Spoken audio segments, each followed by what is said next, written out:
Bonjour à tous, bonjour à toutes. Bienvenue pour cette nouvelle réaction à chaud. Cette semaine, on va parler d'un film, une comédie et une comédie romantique. Alors, je précise, c'est les deux en même temps. Alors, ceux qui me connaissent savent que les comédies romantiques, c'est pas trop mon genre. Voilà, j'ai du mal, j'accroche pas. Mais aujourd'hui, on va s'attaquer à une comédie romantique et une comédie loufoque en même temps, qui s'appelle Palm Springs. Alors, qui est réalisé et scénarisé par Max Barbaco. Alors, si ce nom ne vous dit rien, c'est normal, c'est son premier long métrage, sa première réal. Alors, on verra par la suite en fin de vidéo si je vous conseille ce film et si j'espère que ce nouveau réal ira loin.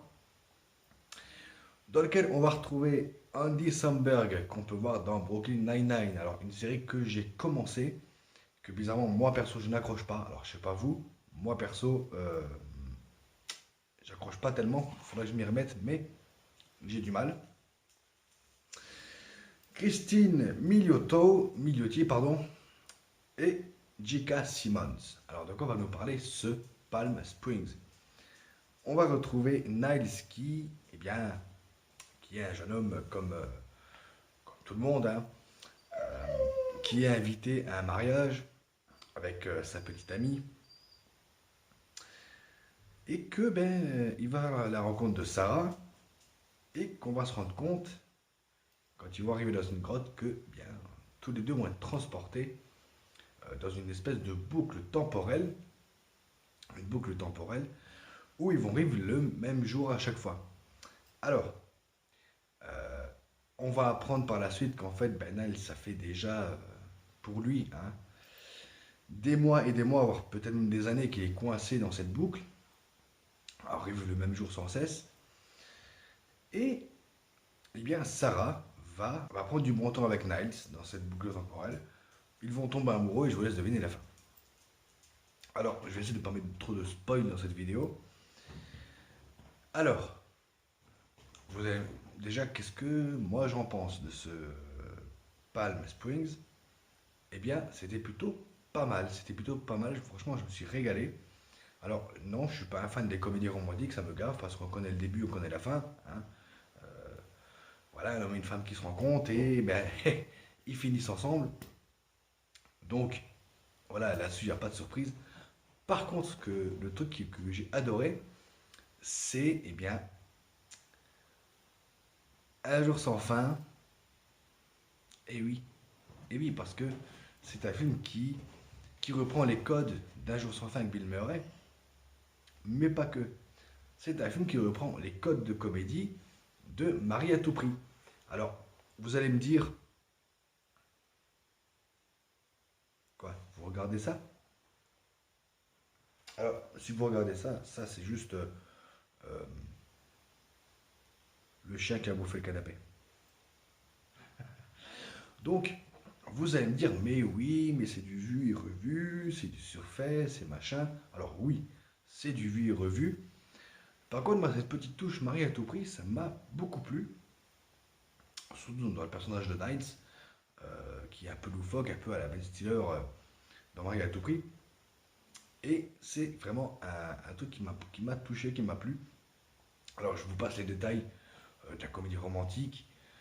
Voilà, vous savez tous où ça va et où ça mène. Donc, c'est pas la peine d'en parler. Barbaco, oui, je regarde mes notes parce que c'est un nom bizarre. Alors, on sent que c'est sa première réelle, on sent que le bonhomme n'est pas encore du métier, on sent qu'il y a un peu de mal à faire ce qu'il y a à faire. Par contre, ça marche quand même. Ça marche parce que ce soit dans l'histoire, dans le scénario ou dans les gags, moi, le gag d'ouverture qui m'a fait marrer. Alors vous savez que j'aime pas trop ce genre de gag, mais là sur le coup ça m'a fait marrer. C'est là que je me suis dit putain c'est Marie à tout prix en fait.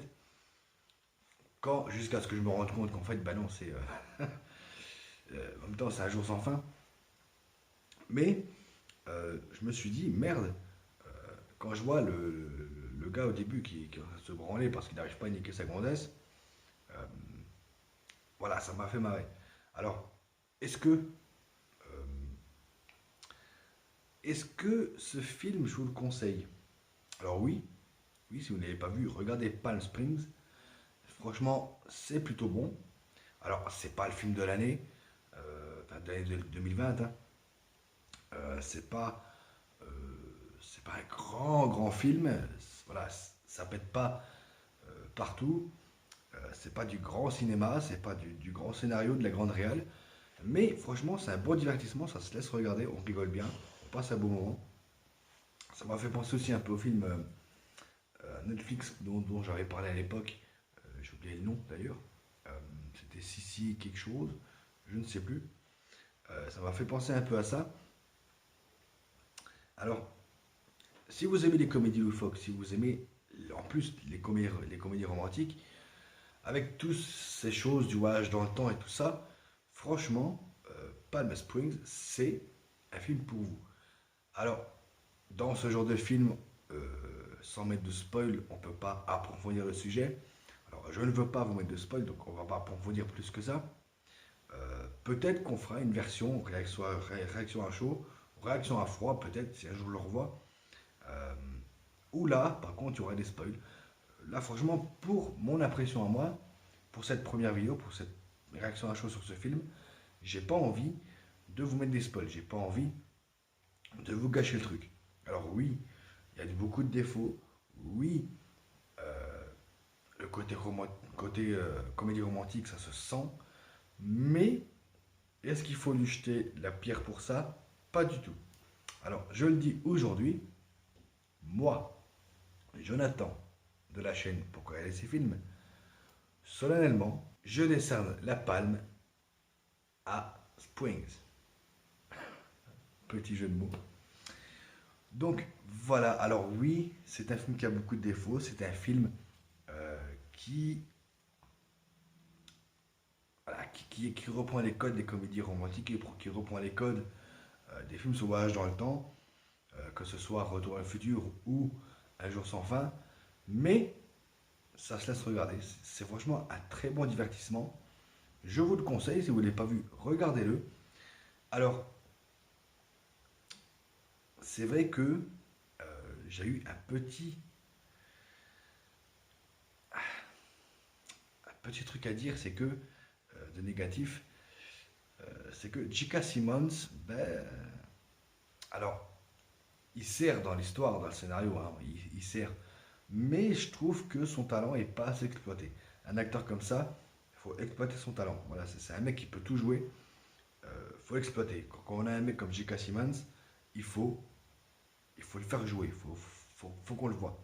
Alors même si quand on le voit, voilà, il prend la scène, mais je trouve que on le voit pas assez, ou peut-être que ben voilà quoi, franchement, c'est pour moi c'est un petit peu du gâchis à ce niveau-là. Mais voilà, dans l'ensemble, c'est un bon divertissement, c'est un bon film. Si vous ne l'avez pas vu, regardez-le, franchement. Moi, je dis bravo, chapeau. Quant à moi, je vous retrouve très bientôt quand il y aura des films à jeux vidéo. Ciao.